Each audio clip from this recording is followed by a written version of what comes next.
श्री कृष्णा दोस्तों, कैसे हैं आप लोग। मैं आशा करता हूं कि आप सभी अच्छे होंगे। दोस्तों, नारी ज्ञान चैनल में आप लोगों का स्वागत है। दोस्तों, आज की वीडियो के माध्यम से हम जानेंगे कि हम अपने मन को कैसे वश में कर सकते हैं। तो आइए दोस्तों, बिना विलंब करे हम आज की कथा को शुरू करते हैं। दोस्तों, भगवान की पूजा करते समय मन में कोई पाठ करें, किसी मंत्र का जप करें, भगवान से प्रार्थना करें कि आपके द्वारा ली गई परीक्षा में सफल नहीं हो सकता। मैं कितनी भी कोशिश कर लूँ प्रभु, इसलिए मेरी परीक्षा ना लें और मुझे अपनी भक्ति प्रदान कर दें। कभी भी पूजा डर से ना करें, भगवान को अपना समझकर करें। जिस तरह हम परिवार के हर सदस्य का ध्यान रखते हैं, ख्याल रखते हैं, वैसे ही भगवान को भी एक सदस्य बना लें और उसी निष्ठा से उनकी सेवा भी करें। मजबूत हो जाता है। आइए मित्रों, इस बात को हम एक कहानी के माध्यम से समझते हैं। एक महिला रोज मंदिर जाती थी। एक दिन उसने मंदिर के पुजारी से कहा कि मैं अब इस मंदिर में नहीं आऊंगी। महिला की बात को सुनकर पुजारी मुस्कुराया, फिर बोला और कहा कि मुझे कारण बताओ। महिला ने कहा कि इस मंदिर में बहुत से लोग आते हैं, लेकिन अधिकतर लोग मंदिर में बैठकर व्यर्थ बातें ही करते हैं। पूजा में तो किसी का ध्यान ही नहीं रहता। इन लोगों की वजह से मैं भी पूजा में मन नहीं लगा पाती हूँ। पंडित ने कहा, ठीक है, जैसा आप उचित समझें वैसा करें, लेकिन आज मेरा एक छोटा सा काम कर दोगी तो बड़ी कृपा होगी। इसके बाद आप जैसा चाहें वैसा निर्णय ले सकती हैं। महिला ने कहा कि ठीक है पंडित जी, बताइए मुझे क्या करना है। पंडित ने एक गिलास में पानी भरा और महिला से कहा कि ये गिलास आप मंदिर की परिक्रमा करके लौट आएं, लेकिन ध्यान रखें गिलास से पानी नहीं गिरना चाहिए। महिला इस काम के लिए मान गई और गिलास लेकर मंदिर की परिक्रमा करने लगी। महिला का पूरा ध्यान इस बात पर था कि गिलास से पानी की एक बूंद भी नहीं गिरनी चाहिए। कुछ समय में उसने मंदिर की परिक्रमा कर डाली और वो पुजारी के पास पहुंच गई। पुजारी ने महिला से पूछा कि जब आप परिक्रमा कर रही थी तो क्या आपने मंदिर में किसी को बात करते हुए देखा? महिला ने कहा कि नहीं, मेरा तो पूरा ध्यान इस बात पर था कि गिलास से पानी की एक बूंद भी जमीन पर ना गिर पाए। इस वजह से मैंने मंदिर के सिवाय, इस गिलास के सिवाय और किसी पर ध्यान ही नहीं दिया। पुजारी ने महिला से कहा कि ठीक इसी तरह पूजा करते समय, भगवान को ध्यान करते समय पूरा ध्यान भगवान की ओर लगाना चाहिए। कौन क्या कर रहा है, दूसरों पर ध्यान नहीं देना चाहिए, तभी मन हमारा पूजा पाठ में लग पाता है। महिला ने पुजारी की बात से सहमत हो गई और वह फिर से हमेशा की तरह मंदिर आने लगी। दोस्तों, शिव पुराण में भगवान शिव द्वारा श्री राम का ध्यान लगाने की बात कही गई है।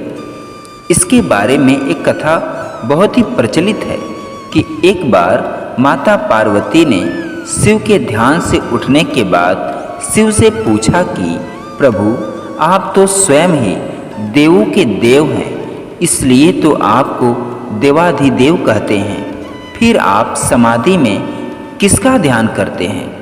तब शिव ने पार्वती से कहा कि वह जल्द ही इसका जवाब माता पार्वती को दे देंगे। इसके बाद भगवान शिव कौशिक ऋषि के सपने में आए और ऋषि कौशिक को राम रक्षा स्तोत्र लिखने का आदेश दिया। तब ऋषि कौशिक ने सपने में ही शिव से प्रार्थना करते हुए कहा कि वह राम रक्षा स्तोत्र लिखने में सक्षम नहीं है। तब शिव ने ऋषि कौशिक को ज्ञान प्राप्ति की शक्ति दी, जिसके बाद ऋषि कौशिक ने राम रक्षा स्तोत्र लिखा। उसके बाद शिव ने माता पार्वती को राम रक्षा स्तोत्र पढ़कर सुनाया और कहा कि वह विष्णु के अवतार श्री राम का ध्यान करते हैं, क्योंकि राम नाम का एक जाप विष्णु जी के सहस्त्र नाम अर्थात हजारों नाम के बराबर है। इसलिए राम ही शिव के आराध्य हैं। भागवत गीता में भगवान श्री कृष्ण कहते हैं कि मैं हर युग में भक्तों की रक्षा और दुष्टों का विनाश करने तथा धर्म के सिद्धांतों की पुनः स्थापना करने के लिए स्वयं प्रकट होता हूँ। भगवत गीता के अनुसार साधु वह है जो कृष्ण के प्रति समर्पित है।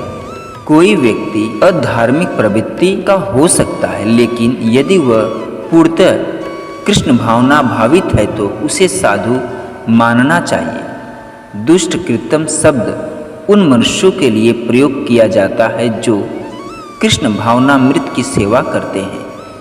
ऐसे दुष्ट मनुष्य दुष्कृतम सांसारिक शिक्षा से विभूषित होते हैं। उन्हें मूर्ख और नीच कहा जाता है।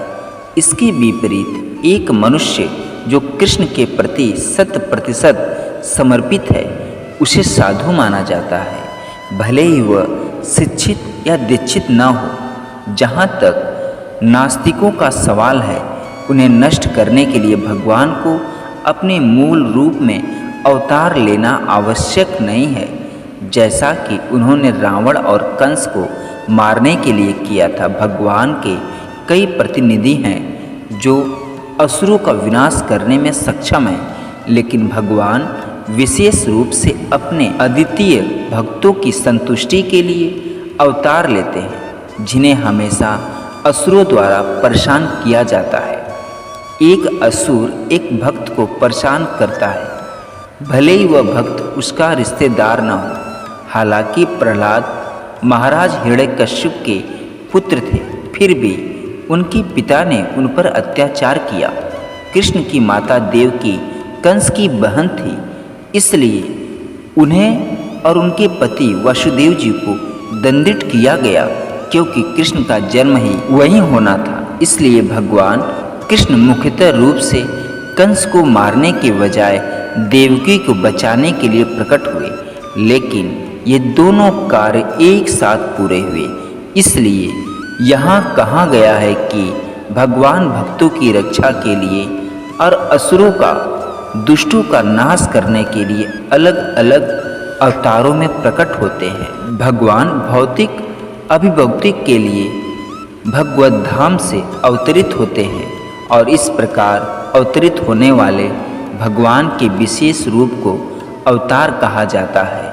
ऐसे अवतार भगवत धाम में निवास करते हैं। जब वे भौतिक सृष्टि में अवतरित होते हैं तो उन्हें अवतार नाम दिया जाता है। अवतार विभिन्न प्रकार के होते हैं, जैसे पुरुषावतार, गुणा अवतार, लीला अवतार, सखिलेवेश अवतार, मनवंतर अवतार और युगांतर अवतार। ये सभी पूरे ब्रह्मांड में एक निश्चित क्रम में अवतरित होते हैं, लेकिन भगवान कृष्ण आदि भगवान और सभी अवतारों के स्रोत हैं।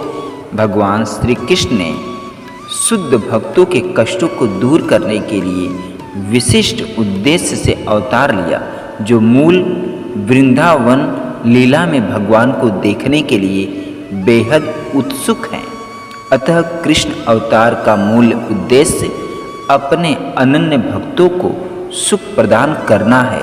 भगवान कहते हैं कि वे हर युग में स्वयं को उद्धृत करते रहते हैं। इससे पता चलता है कि उन्होंने कलयुग में भी अवतार लिया था, जैसा कि श्रीमद् भागवत गीता में कहा गया है कि कलयुग में ऐसे अवतार भगवान चैतन्य महाप्रभु हैं, जिन्होंने संकीर्तन आंदोलन के माध्यम से कृष्ण भक्ति का प्रचार किया और पूरे भारत में कृष्ण चेतना का प्रसार किया। उन्होंने भविष्यवाणी की यह संस्कृति एक शहर से दूसरे शहर, गांव से गांव, पूरे विश्व में फैल जाएगी। उपनिषद, महाभारत और भागवत जैसे ग्रंथों के गुण अंशों में भगवान चैतन्य को सीधे तौर पर नहीं बल्कि गुप्त रूप से कृष्ण के अवतार के रूप में वर्णित किया गया है। भगवान कृष्ण के भक्त भगवान चैतन्य के संकीर्तन आंदोलन से बहुत आकर्षित होते हैं। भगवान का यह अवतार दुष्टों का विनाश नहीं करता, बल्कि अपनी निस्वार्थ कृपा बरसाकर उनका उद्धार करता है। दोस्तों, आज के लिए बस इतना ही। दोस्तों, मैं आशा करता हूँ कि वीडियो आप लोगों को अच्छी लगी होगी।